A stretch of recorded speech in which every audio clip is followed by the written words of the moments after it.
Hello everybody, welcome back to our discussion today. We are talking about taxes, and we're talking about taxes in a spiritual light. And the thesis or the premise of this discussion is, at what point do other people have in extorting your money? When does that harm someone's soul? When does it become such a problem that it infringes upon your religious beliefs? And the answer is right out of the gate in this country. And before I start talking, Mr. Schmidt, do you have anything you'd like to just throw in? I would definitely agree with you. I don't think most people even realize the amount of money that is spent on our war budget. And we spend more than the top 3 other countries combined on our standing military. Just last year in 2020, we spent about $13 trillion on our standing military. So what does that money go to? Do we spend it for helping? No, that's building the war machine. And war and peace do not go together. So if you're spending money on that, it's got to be bad for your soul. Well, I would have to say that the problem is much worse than what most people even think it is. You can think about the day before the terrible event of 9/11. The day before, Donald Rumsfeld comes out and says, well, we can't account for $2.3 trillion. We don't know where it is. And now that same mysterious hole that you can't find where the money went is now over $6 trillion. That is unaccounted. Don't know where it is. Well, that's not even the issue. The issue is what you can account for, what you can see what we're doing. So if you are a person of peace, you do not believe in any form, or every fiber of your being suggests, I do not want to go into foreign lands. I do not want to go into foreign entanglements. I do not want to get involved where it is not explicitly required to do for the total benefit of humanity. And if you feel that way and you believe that is your religious belief, yet you are being extorted from, your monies that you work for, your sweat, your blood, your tears, your anxieties, your time, which is all you have, they are stealing a piece of your time to pay for things that are against your religious beliefs. So how do you justify that? We live in a system that says, oh, democracy is the best. Well, democracy is ruled by a mob, and the minority is left in the shadows and left kicking and screaming. And that is why we do not live in a democracy. We live in a republic. And this republic is absolutely no better than it's just a distorted form of democracy, in that there's no difference if you live in a subdivision and you have one big block. And this one big block says, this is how we're going to get all our kids together on this block, and we're going to create this school. We're all going to go to school in this person's backyard or their garage or whatever. We're going to do that. And everybody on this block has to pay a monthly fee. Well, you and your children, you don't subscribe to what they want to teach. You don't agree with what they're teaching. So you're stuck on this block and being forced by your neighbors to pay. If you don't pay, they're going to take your home by force. Your neighbors tell you, I am going to lead. All these neighbors, all of them are together. We're all going to lead a march onto your house, and we're going to take your home if you do not pay for something you don't believe in. That is what property taxes are in the United States right now. That there's no difference. If you don't pay, your local sheriff is going to take your property by force for things you don't believe in. That is why if people have means, they can go put their children in a private school that teaches what they believe. Or if you can't find a school, there are parents that say, hey, I want to do homeschooling and teach my child these set of principles. But in this country, those people that have those means, they are still being extorted to pay for things they don't believe in. So, Mr. Schmidt, I'm asking you, if you have a fundamental disagreement on a spiritual and religious basis, and you are being forced to pay for things that you disagree with, I personally believe is morally repugnant, and it is something that is worthy of open and honest discussion, because there are certain people that I've had conversation with that are prominent people in the community, not only in Texas but in Louisiana, that think, oh, that's just the way it is. We got to pay for schools. We got to do this. We got to do that. It's what we do. Well, that's not what we do. I mean, it is what we do, but it's not how it should be done, because you are stealing pieces of people's time and their soul and forcing them to do things they don't like. And that is creating a slave class of people in mass. No matter what your color, no matter your religion, no matter your creed, you're being forced to pay for things that you don't believe in. When you talk about property taxes, especially in the state of Texas, what do the property taxes really go to fund? They go to fund sports programs. So if you believe in a nonviolent society, you're being forced, held at gunpoint, or they'll come take your property, to pay for the Coliseum to have young men go out on the football field and bash each other's brains in. And if you don't like paying for that, they'll come take your property. You're forced to pay for that. That's morally and ethically wrong. First, to even have the sporting goods system in place, and secondly, that I'm forced to pay for it. I don't subscribe to that. I don't want to see that, but I'm forced to. I'm forced to pay for things that have nothing to do with education. If I had to pay a minuscule fee for education and actually educating the populace, I would feel much better about it than paying for Friday night football. I don't care about Friday night football. Friday night football doesn't do anything for me. Any sport does nothing for me. I don't care. I don't want our kids growing up to memorize the stats of LeBron James or Michael Jordan or somebody else. I want them to grow up and know things.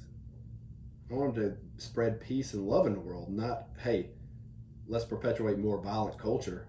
Let's perpetuate more, let's hit this person if they don't do what I want. Oh, if these people don't do what I like, well, let's send men with guns in and take their stuff and force them to think the way that we think. Well, that's exactly what we do. And you can look at all the wars just over the past 100 years, 120 years, that 150 years, all the wars. We didn't have an income tax until Abraham Lincoln in the Civil War. And it was a temporary measure. And it was supposed to be a temporary measure. And then, of course, when the Federal Reserve Act in 1913 came in, then we started really kicking that off in a big way. So then you forced the mass to fund things that most people would not agree with. If most people fully understood World War I or World War II or the Korean War or Vietnam or Afghanistan, Iraq, all of these different things that their monies have been used for are for very nefarious purposes. And so as someone who is Gandhi-like, if for someone who is Hindu or Buddhism, I mean, their ultimate peace. I mean, they greet each other without a handshake. They are namaste. They're peaceful. Well, speaking of Gandhi, because I've heard the argument of a lot of people, all right, well, what are you going to do? You need a military to defend yourself. What happens if you get overran by a foreign country? Gandhi proved that you don't need violence to liberate yourself from an oppressive force. Gandhi hurt no one but himself, and that was his own choice to starve himself to make a point. But he didn't have a military at his disposal, and he liberated India from a very evil British Empire. But had a massive military. What I'm saying is that when you have people that greet you and have respect in their heart and love in their heart, namaste, how do you justify stealing from them to fund blood when their view on life is we are humans, we can overcome our differences, we can love each other, we can respect each other's different things, so long as you do not steal from me. You are stealing from me to support things I disagree with. For a perfect example is the monies that we spend not only fund vast atrocities of the war machine, but also what you just mentioned with education. But we also fund, pro-abortion measures. Instead of teaching different ways of contraception, or there's just a myriad of things. So many people in this country, probably half of the people are pro-abortion, the other half are anti-abortion, and they're forced to pay for things they don't believe. Forced. There is no justice in that. It is only government stealing. It is the power brokers that be controlling the masses. It's the same way with big religion. It's the same thing with big non-governmental organizations. It's the big with local, state, and federal politics, all of which is total extortion from the natural rights of man and his freedom and his ability to love and not promote war. We want to talk about self-defense as a nation, as a person. Well, we need to talk about the whole education of a person. We want to be physical. We want to do physical activities. It's not that you're anti-sports, you're anti what the sports machine is. It's a distraction. It's a waste of money on these big fields, big signs, we need this $1 million, $2 million, $10 million scoreboard. We need all these different things. That's not what we need. To have guys out doing competitive sports is a part of and women, a well-rounded piece of being a human. Keeps you in physical shape. It allows your mind to prosper, or to be more potentially, you have a more natural propensity toward that. And so we want to learn, and a part of that learning is we also want to accept and appreciate our responsibility as fathers, mothers. This is our nest. This is our home. I don't want my work to go into something I don't believe in, and I certainly don't want someone to come invade my home. So I should practice, as a part of that balanced life, a form of self-defense. I should learn how to protect myself. I should have my family members doing the same. So if we do become invaded, that we have some semblance of a chance of survival. That just seems like a well-rounded balance. And as a nation, well, that is each community's responsibility. It is, my street should be responsible to make sure my street is safe. If we have a whole bandit of people right down the road running around stealing and beating up and raping and killing women, whose responsibility is that ultimately? I'm forced to pay for a police system that I don't necessarily agree with the policing policies of this country. So, but I do believe in me and my neighbors going over there and stopping somebody from causing harm to another. That is the natural progression, or the natural way that humans should interact, I believe. And we should take care of each other. We should stop and eliminate, cut out people that cause others really dramatic harm. And that has been taken away from us. We are stolen from. We can't educate our kids the way we want because some people can't afford it because their taxes are so high. You have to have two incomes now just to have a mother and dad working, just to have some sort of life where you can go to dinner, where you can take your wife out, where you can the wife can surprise you with a nice, small gift on occasion.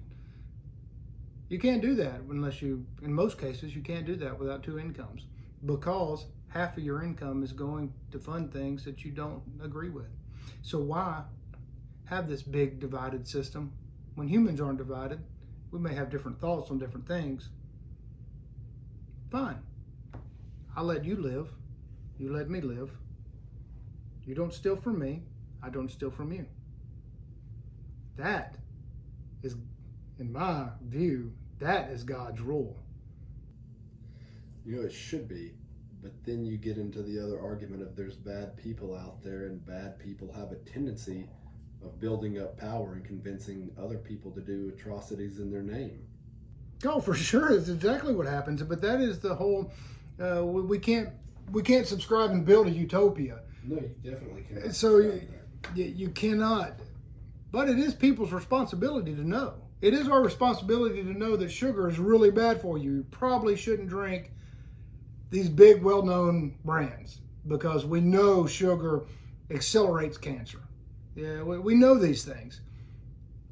We know that we should be thoughtful about what we do.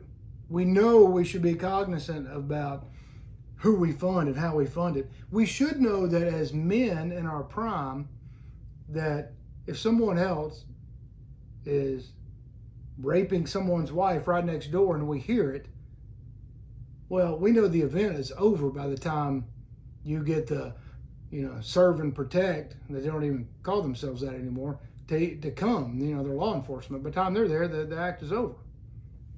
It's incumbent upon people that are actually there. I mean, how many times have you seen news reels of someone getting beat up or hit on the street, and they had this knockout game and all these other things going on around the country the past several years, and everybody's just standing around. They'll let these people get beat up. They'll sit there and start recording it with their phones. In a lot of cases, you can't step in anyway, because your police system is then going to throw you in the cage right next to the perpetrator.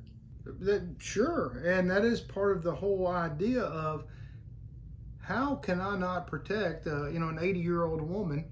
Somebody comes up and hits her in the face, grabs her purse, takes off running, and if I go down and chase that guy, whack him around a few times, and set him straight, take the woman her purse back, take her to the hospital, I'm the one who's the bad guy.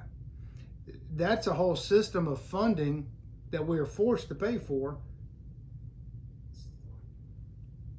Where do you stop that? How do you stop it? How do you, there's supposed to be a division of church and state. There's supposed to be the right of religious freedom. We're supposed to have the ability to believe and think and subscribe to what spiritual ideas we individually find to be true for ourselves. But then we are stabbed in the wallet, and in the only thing that we have is time. They stab and carve out that. And so now part of my life has been devoted to war, to neglect, to blood, all the things I disagree with. So we are in a society where mob rules, they take from us to give to something that we absolutely find irrefutably repugnant and disgusting. All at the sweat of our own brow, we have to fund. So does our soul rot as we pray and meditate? Do we sit and try to find peace knowing that we're being extorted from and stolen from to fund 18, 19, 20-year-old boys shooting another in some foreign country? Are these guys sitting in a little room similar to this size, flying their drones, bombing innocent civilians all over the world? How do you reconcile finding peace and inner peace when knowing that your sweat and work, large portions of it, are going to fund the death and destruction that you absolutely despise? It's one of those complicated things that, how do you get around it? We have to change the entire fabric of society And is that going to change in this generation or the next? I would say that it's going to get worse. It's certainly on the fast track to get worse. But I think that is one of the spiritual reasons and one of the religious reasons why we are doing what we're doing, to make people, to not make people, but to show people. To make them more cognizant and aware of these issues. Yes, that's exactly right, to make them aware. You know, if you're a pacifist, or if you're a Daniel Ellsberg and you say, I cannot live with this military-industrial complex. I see the fraud. I see how we're intentionally losing Vietnam, and you expose that to the world. Well, those kind of guys are heroes. There are a lot more of those. There are a lot more Drake, Snowdens, Assanges. All these people are making a difference incrementally, and that is what we are attempting to do too, because we should not be in a society that extorts our efforts for wanting peace and love and tranquility with our neighbors, to promote the best within everyone. That is an individual relationship. It's not a centralized one. Not one shoe fits everybody. Not one size fits all. That's just my thoughts on that little simple point. Your simple point about paying for war and things, it's perpetuated through our entire society. I mean, what movies sell the best? The Avengers series, which is perpetuation of war, to get people on board with paying these taxes for war and to glorify war, and not peace movies. I mean, those are the big sellers: war, death, destruction. Well, sure. I mean, we have a society of Armageddon. Everybody wants Armageddon to happen now because they know their great Redeemer is coming and going to save them, and they're going to heaven. Everybody else is going to hell. That is the brainwashed society that we have. That it's good. War, death, destruction. The world's coming to an end. Praise Jesus. We're going home. We're going home. I feel good now. We're going home. That is, to a large degree, what a vast majority of Americans believe, and which is fine. Believe your thing. That's your individual right. That is your. But the forced nature of that is directly illustrates how democracy is not the cure-all that everyone appears to think that it is. I don't want a society that says 51, 52, 60, 80% of the people want to do this one thing, and this other minority has to do exactly what they want to do, and they have to help fund it when it goes against their core religious beliefs.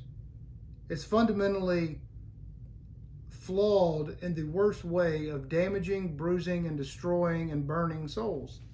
I say burning as far as like anxiety. I'm not talking about some afterlife. I'm talking about now. Well, when you speak of an afterlife, if you're forced to pay for those things, I mean, you might not be pulling the trigger, but you're buying the gun. What does that do to your eternal soul if you think you have an afterlife? I mean, you're paying for those atrocities, whether you want to or not. You might have helped that old lady on the street, but then you still fund to kill. Just take Hiroshima or Hiroshima. They killed over 200,000 people, innocents, women, children, and the U.S. taxpayer paid for it. I mean, you were forced to. So do any of those deaths go on your soul? Yes, that is the most valid of questions, because what the societal construct is doing is forcing every taxpayer to be an accomplice in crimes against humanity. And so if you're an accomplice in crime, whenever I go and hopefully meet our grand creator, the infinite, that I will not be blamed for things I didn't want any part in the first place. I didn't want to be a part of this, but I'm forced to. So does God come down and say, I strike you for not standing up and being a just total revolutionary act? Because you can get away from those things. you can get away from paying for death and destruction. But if you do, then you welcome the death and destruction and you to be in prison and caged upon yourself. So it's either you pay for it or you have those atrocities committed upon you. Yeah, so what's worse? Yeah, what is worse? What is worse for your eternal soul? Is it worth taking the beating on your body and your time while you're here to keep those deaths off your eternal soul? Or they're just karma. Even if people don't believe in karma, people certainly understand the whole nature of what goes around comes around. That is the nature of karma. And, if you're funding it, you're funding it. And you do have a choice. Your choice is, well, I'm probably going to be incarcerated and put into I'm going to be kidnapped and put into a cage because I did not want to pay to have other kids killed in the name of whatever somebody else said was good that I totally disagree with. So you have to take that into consideration. What is God going to tell us whenever we're sitting in front of him and he says, you did really good. You were self-disciplined. You worked hard. You made some level of success in your life. And, you ended up paying about X amount of dollars in these taxes. And all these taxes ended up killing this many people. This is what you did. You're directly responsible, and you knew that those taxes were killing people. You knew it. So you sit there in front of God and you say, well, if I didn't pay those taxes I disagreed with, I didn't pay for the destruction, the brainwashing of boys and girls going through these indoctrination camps, and which we call school, or I disagree with paying for a overbloated military that cannot even locate trillions of dollars and funding wars, perpetual wars of us all over the globe. God says, well, you had a choice. You could have allowed yourself to be kidnapped and put in a cage. And then all of these other people, they wouldn't have had the funding. They wouldn't have, those few people wouldn't have died. That's a tough problem to try to reconcile, unless you're God, because he just says, your life is, are you better than those people? Are you better than the people that you're funding to warp their minds in school, or to fund a military that is overzealous? They're just a big hammer looking for nails all the time. It's a difficult proposition for the regular person to contemplate, let alone someone who thinks about these things like I do. It's not an easy thing. No, you can have this conversation on so many different levels and have so many different points. It can really go on forever. And there's so many different ways to attach it or attack it. It is a fundamental issue that is destroying, I believe, and eating out the souls of mankind. We live in a society that says we have the right of free speech. We have the right of religious belief. We don't have the right to what we earn and how our earned monies are spent. They say we have that right through the democracy or the republic that we live in, but that's not true. No, it's definitely not true. So we don't have the choice to fund love, peace, and prosperity that we want to with the benefit of our hard work. We don't have that luxury because the government will take it and they will do with it what they want, which is perpetuate the war machine and the propaganda base and everything else. It's a quagmire that we discuss and work on at great length here at our church and in our discussions and organizations. It's something that we are very open to different ideas and looking at it from different perspectives that we haven't considered, which would be very interesting to me because I feel like we've explored it from every angle, maybe not in this particular conversation, but in others. It's an important one. How do you construct a society now, in the society that we're in, where you take good, well-meaning people and say, hey, this is Perfect example I would say would be teachers. I know a lot of teachers. I had some really good teachers. I had some teachers that if I saw them right now, I would love them and hug them, and I just love them. But it's the same thing. They have good intentions. It's kind of like what we were talking about with charities. Those people had good intentions whenever they said, I want to go be a teacher, I want to teach these kids, I want to do these things. But they knew that other people were going to have to pay for their salary. And they know, I don't know a teacher now, and I know a lot of teachers. I don't know one that doesn't think that the system of education is fundamentally flawed. Broken, most of them. Yes. I don't know one teacher that would say that there's not a problem. So you're a part of the problem. So these people are a part of the problem, not making really any effort to change it, other than maybe in their own individual classrooms where they try to do things a little differently. Maybe they buy some of their own supplies for the kids that don't have some, or whatever, the little bitty things which do matter. But isn't that the same thing as being a bigger accomplice in crime? No matter how good-hearted, no matter how wonderful a person you are, if you are inside of the system and you are doing nothing but perpetuate the system so you can ultimately, at the end of your tenure, go on and retire on the backs of monies that people did not agree with how the system was run or done, but you get the benefit of it. Does that not make you also an accomplice in crime? I would say yes, it does. Or to these coaches that promote, we need this big, huge sign that costs, in many cases, especially in Texas schools, will spend hundreds of thousands, millions on big, huge signs, and more millions on big stadiums. And practice facilities and everything else. For sure. And then what they don't even tell people is they spent $1 million on a sign and then $800,000 getting it wired up and turned on. For sure.